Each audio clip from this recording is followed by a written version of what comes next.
കേരളീയരായ ഹൈന്ദവരുടെ വിശ്വാസപ്രകാരം കർക്കടക വാവ് പിതൃക്കളുടെ ദിവസമാണ്. അന്നേ ദിവസം നമ്മുടെ ഭവനങ്ങളിൽ തയ്യാറാക്കുന്ന ഒരു വിശിഷ്ട പദാർത്ഥമാണ് കർക്കടക വാവ് അട. ഈ അട വളരെ രുചികരവും സോഫ്റ്റുമായി എങ്ങനെ തയ്യാറാക്കാമെന്ന് എൻ്റെ അമ്മൂമ്മ ഇന്നെന്നെ പഠിപ്പിച്ചു തന്നു. അപ്പോൾ അത് നിങ്ങൾക്കായി ഷെയർ ചെയ്യാമെന്ന് വിചാരിക്കുന്നു. കണ്ടു നോക്കൂ.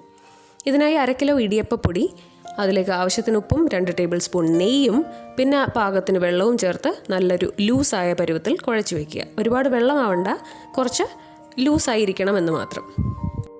തേങ്ങ തിരുമ്മിയതും ശർക്കരയും ഏലക്കാപ്പൊടിയും ചേർത്തൊരു മിശ്രിതം തയ്യാറാക്കി മാറ്റിവെക്കുക.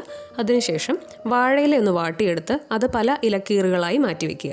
അതിലൊരു വാഴയിലക്കീറെടുത്ത് അതിലേക്ക് കൈ നന്നായി ഒന്ന് നനച്ച ശേഷം മാവിൻ്റെ ഒരു ഉരുളയെടുത്ത് അതിലേക്ക് വെച്ച് കൈ വീണ്ടും നന്നായി നനച്ച് അത് നന്നായി വിരലുകൾ കൊണ്ട് പരത്തി കൊടുക്കുക.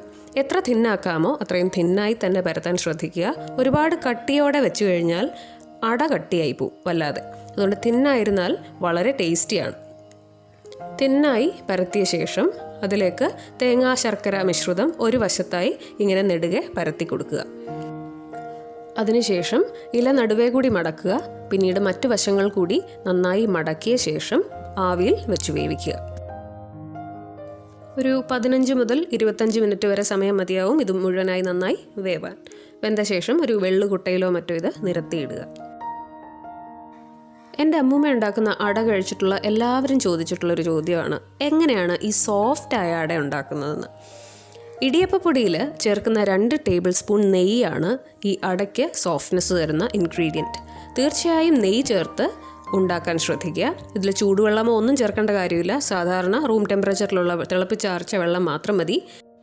സോഫ്റ്റായ അട ഉണ്ടാക്കുന്ന സീക്രട്ട് നിങ്ങൾക്ക് ഇഷ്ടപ്പെട്ടിട്ടുണ്ടെങ്കിൽ തീർച്ചയായും അത് ഉണ്ടാക്കി നോക്കുക. പിന്നെ വീഡിയോ ഒന്ന് ലൈക്ക് ചെയ്യാനും മറക്കരുത്. നിങ്ങൾക്ക് ഇഷ്ടമാവുന്നുണ്ടെങ്കിൽ ഷെയർ ചെയ്യാനും സബ്സ്ക്രൈബ് ചെയ്യാനും പ്രത്യേകം ശ്രദ്ധിക്കുക. മാത്രമല്ല നിങ്ങളുടെ വിലയേറിയ കോമൻറ്റ്സ് ഞാൻ വളരെയധികം ഇഷ്ടപ്പെടുന്നു, ആഗ്രഹിക്കുന്നു. നിങ്ങളുടെ സജഷൻസും അപ്രീസിയേഷനും ഒക്കെ കോമൻറ്റ്സായി എന്നെ അറിയിക്കുമല്ലോ. അപ്പോൾ മറ്റൊരു വിഭവവുമായി ഞാൻ വീണ്ടും വരും. അതുവരെ എല്ലാവർക്കും ഗുഡ് ബൈ.